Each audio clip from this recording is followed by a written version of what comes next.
joined today by Seth Pinsky of RXR Realty. Seth, thanks for being on PrivCap today. Thank you. Your firm specializes investing in New York City and the surrounding New York region.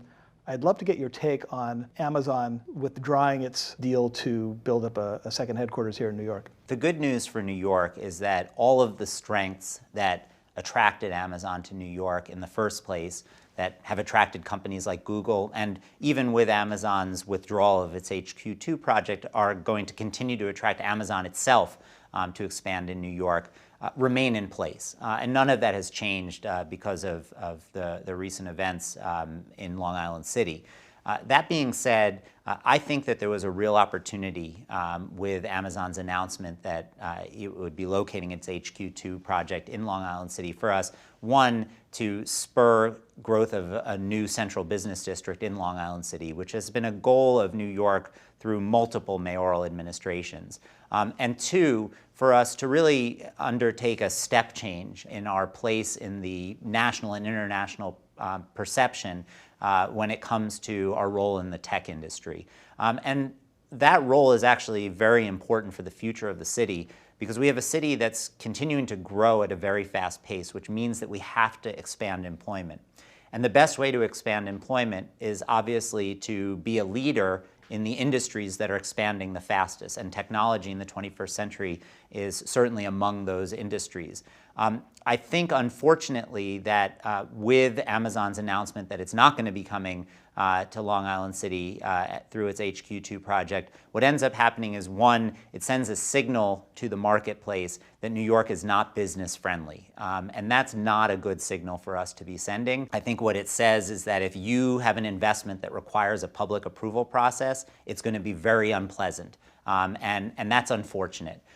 The second thing that I think it does is that it means that our growth trend will probably revert to the trend that we were on prior to Amazon's announcement, which was a steady growth and a growth that was occurring at a rate that I think all of us were very happy with, but we're going to miss the opportunity to undertake that step change. And so nobody will ever really be able to measure where we could have been versus where we are, but in my opinion, there will be a gap, and it's a gap that will be an unfortunate one for the future of our city.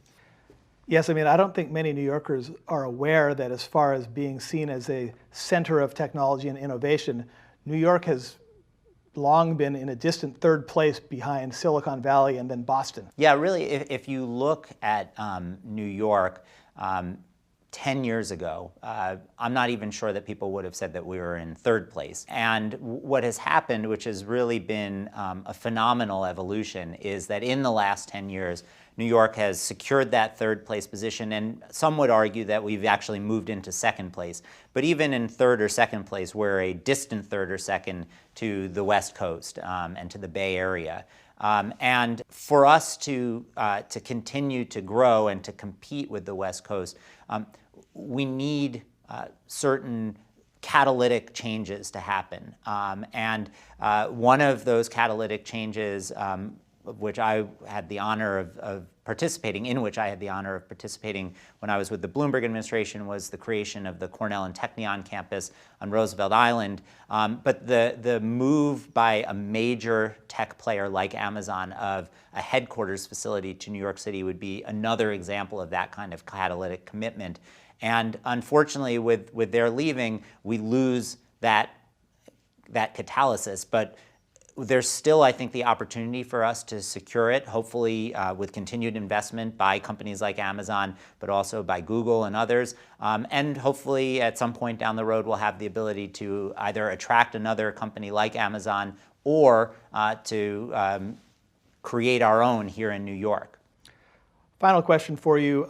What do you think of the criticism brought by people who were against the Amazon deal, that the concessions and the incentives set up by New York City were just ludicrous and not fair? Were those overstating the extent to which the city had bargained with Amazon? It's perfectly fair for people to take Amazon to task for having set up a process that basically set communities against one another, competing for the level of subsidies to offer to the company. And I think it's also fair for people to question whether the deal that the city and state struck was the fairest deal. All of that being said, what frustrated me the most about the discussion relating to Amazon was not that criticism. And by the way, I personally happen to believe that even if the deal that was struck wasn't the best deal, it was still a very good deal for New York. But even if people didn't believe that, the engagement was not about the substance. And the engagement really was never about trying to make the deal better. It seemed to be about scoring political points. And the fact that some of the most vocal opponents of Amazon refused even to meet with the company, and in most cases the opponents refused to put anything on the table that was specific and realistic that they were looking for from Amazon, to me indicates that that opposition was more about political theater than about accomplishing things.